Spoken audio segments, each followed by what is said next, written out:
So that friend came and he was like, "Hey, Sal, I didn't know you went to this mosque." And like, so I was talking to the father, like, imagine the father's like this way. So I'm talking to the father this way, and he comes this way. So I was like, I shake his hand. I'm like, "Hey, not right now." So I just like, I communicate that like something important is going on, and he goes away. I felt so bad doing that because he helped me out so much. And so I turned back to the father and we finished our conversation. And then when I go back to my car after talking to the father, I go inside the car and I'm sitting down and I was like, wait, I don't have to be anywhere for a long time.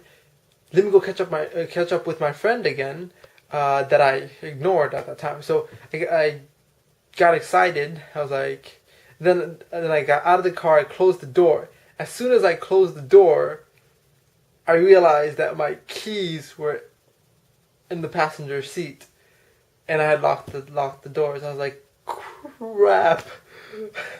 So now I was gonna text my friend. I was like, hey, are you still around? I need help or something. I don't know what he was gonna do. I just needed someone else to be there to like help me with that. So I went around the mosque, like just walking around, looking for him in his fancy car. But I didn't see him or his car.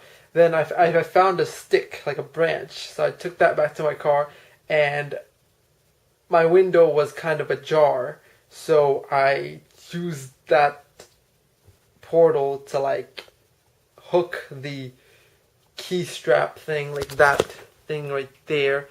And I was successful in getting that out. And then I got in the car, drove, was heading back to the university. On my way back, I realized, I was like, wait a second, she's at work right now. Work is on the path to the university. I was like, and then 1 plus 1 became 2. And I was like, let me go stop by her workplace. It's time for her to get off. So I was like, but did I already miss my exit? Because I'm driving down the highway. I look up at the exit thing. Her exit is the next one up. I was like, Sal, you are a genius. So I take the next exit, get off, go to her workplace, and there's like 30 minutes till she gets off work. So I'm just sitting there playing with my new phone and whatnot. And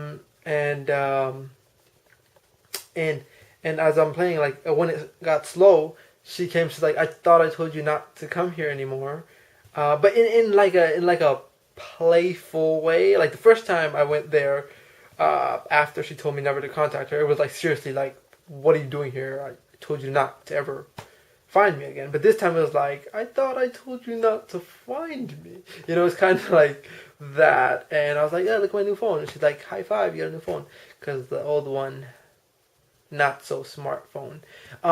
Anyway, so then we started conversing. She's like, she knew that I was talking to her father today. She's like, "How did that conversation go? What did you say? How did you say it?"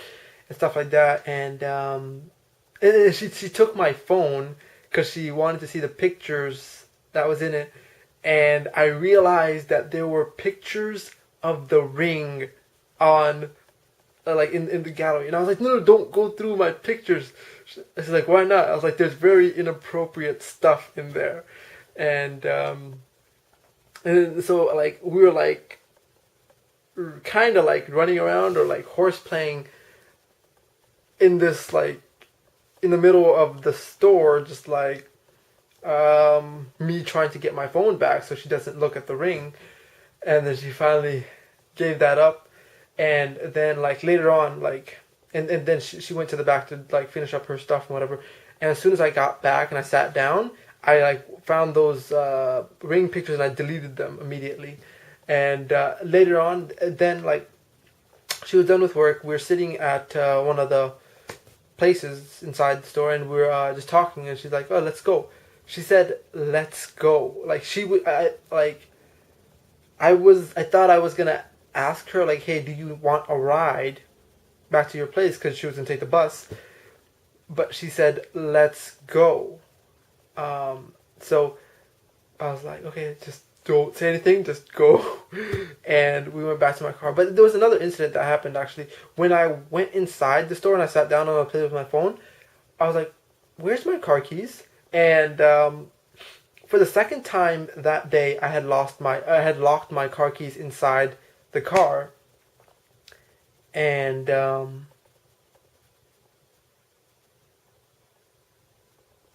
this time the window was a bit more ajar, so I reached in there and I unlocked the door and I got my keys out. But I don't know, my mind is just elsewhere. So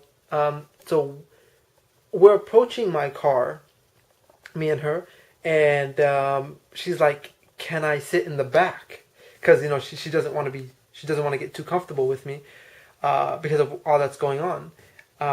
Too comfortable. So she's like, "Can I sit in the back?" I was like, "Yeah, sure." But I was like, "Wait, if you're gonna ask me, then I can just say no." So no, but she still sat in the back. And I was like, "Wait, can I sit in the back too?" And she's like, "Who's gonna drive?" I was like, "No one needs to drive." But anyway, I drove. She sat in the back, and we just talked that way. And we got to her place, but I didn't like drop her off. There's just like this parking garage thing that we just hang out in the car, in the garage, and so she was. It was just this weird thing, like talking back to the back seat, because when I was driving and I was talking to her, at some point I thought I was just talking to myself because the shotgun seat is empty and she's just listening. She's not saying anything. So I was like, "Wait, am I talking to myself?" And then I just had to I have to make sure I'm not talking to myself again. So we were just talking about there's so many random stuff. It's so cool how we're peaceful, and yet we knew that there's so much that's going on around us with this other guy that's kind of fat. I'm told. I've never seen a picture of the other guy that her parents are interested in, but I'm told he's fat and rich and old and creepy looking. He's 27, I think, and I'm 21, so I don't know what that's supposed to mean. But anyhow, okay, so we were talking and whatnot, and she had a little cut on her finger, and we were just talking about the cut, and I was like, do you have low clotting factors and stuff like that? You should improve your diet or incorporate I don't know, we're just talking about other stuff. It was time for her to go. She gets out of the car, and we both get out of the car. She's like, "Oh, I'll go." And then we're just standing next to the car, at the trunk end of the car, and it was getting closer and closer and closer together, and then we're just leaning on one another, and I put my head on her shoulder, and then it got closer and closer. Then I hugged her, and then more stuff happened that I didn't think would happen, but she did get comfortable with me. Anyway, important stuff. Right, so as we were kissing, right, she was like, "Oh, remember I gave her the printout of the 1,000 word status that I made on Facebook the night our parents talked and things didn't seem good at all?" She's like, "That letter you gave me, you said that I meant the world to you?" And I'm like, "Yes," and I said it proudly. And she's like, "Is that right?" I was like, "Yeah."